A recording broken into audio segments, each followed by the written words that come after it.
Mga kanagarag, welcome back to my vlog. Isang magandang gabi sa inyong lahat mula dito sa Lasak City. Nalate ako sa kaganapan ngayon sa mundo na beauty pageant. Kadarating ko lang.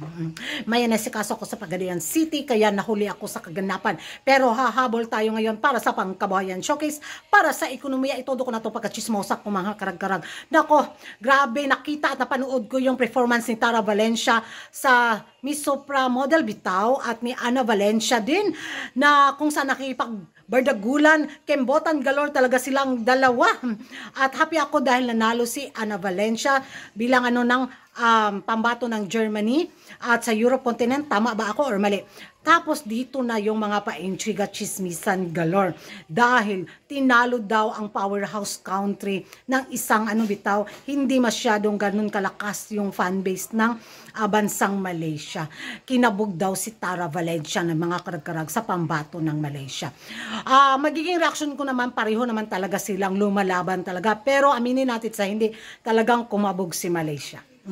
Base sa nakita ko sa performance ni Malaysia, ay nako, hindi rin paawat talaga. Ang ganda ng tindig niya, yung lakad niya, tapos yung face lock value galore. Lumalaban talaga ang Malaysia at deserve niya talaga ang top 1 spot. So sabi nga nila na kung hindi lang daw nag-fitting ng pag-gown si Tara Valencia, siguro nakalakad siya ng bitaw, mas bongga pa. Kasi nailakad nga daw niya na maayos yung fitting niya na pag-gown.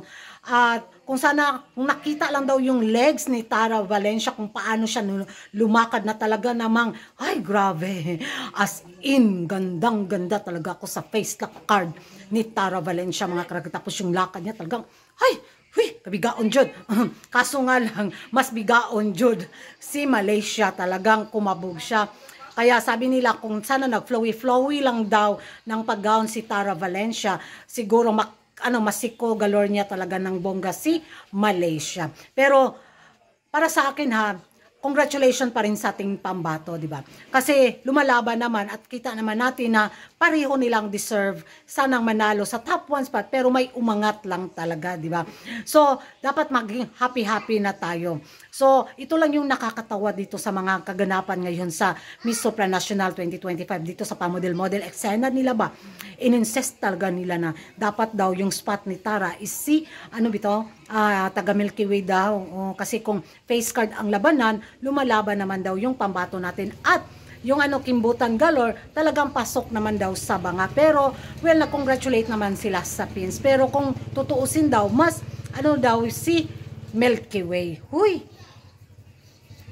Oy, magdamgo yun sila morning. Oy, wag na kasi kayong mangarap na back to back win. Alam po unon pa jud kaayo na. So, kung i-insist nyo talaga yung kandidata nyo deserve sa spot ni Tara, kita naman sa performance. Huwag masyadong magbulag-bulagan sa katotohanan.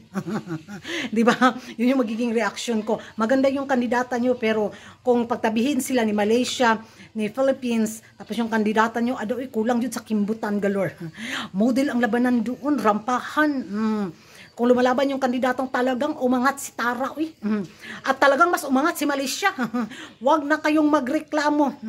Wag na, wag. Dapat maging happy na lang kayo. At kung mangarap kayo ng back-to-back, in your dream. Lalangawin lalo ang Miss Supra National Organization Purigaba galore.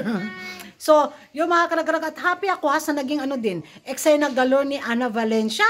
So, lalo talagang ma-stress yung mga bagul-bagul at vangs nila, mga karag-karag. Kasi, kung manalo si Ana Valencia, of course, half vampira, may dugong pins. Of course, mag-celebrate din tayong taga-pins. Yay! Diba? Kung manalo si Tara Valencia, ay nako, pure-blooded na vampirang pins. Oh, goy, another celebration. Wala, kahit saan tayo, kahit saang anggulo ba, manalo ang Germany, ayun, makiselebrate tayo ng kahati. Manalo si Tara, ka-celebrate din tayo. Inangkin na lang lahat. Kalingaw. Philippines is so daw, yung gamahan. Magawa ninyo? Di ba? Ayun, maganda yung mga mga half vampira namin. Kung hindi sila manalong lumalaban sa mga pa-national pageant, diretso sa kanila half vampirang bansa. Ayun, kumabog, lalaban sa international.